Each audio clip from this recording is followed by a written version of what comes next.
In this video, we'll learn how to simplify the fraction 8 over 34 by identifying the greatest common factor and reducing it to its simplest form. Let's start by finding the greatest common factor, or GCF, of the numerator and the denominator. We'll list the factors of 8. 1, 2, 4, and 8. Now, let's list the factors of 34.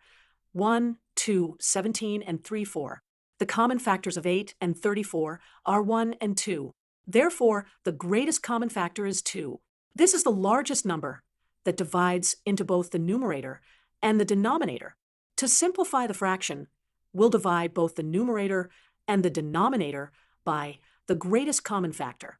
We calculate 8 divided by 2, getting 4, and 34 divided by 2, which results in 17.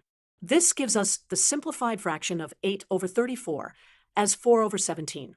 Sometimes it's useful to double-check that the simplified fraction is in its simplest form by making sure that the numerator and denominator do not have any common factors other than 1. Here the factors of 4 are 1, 2, and 4, and the factors of 17 are only 1 and 17. The common factor here is just 1, confirming that the simplified fraction 4 over 17 is indeed in its simplest form. So, our final answer is that the simplification of 8 over 34 is 4 over 17.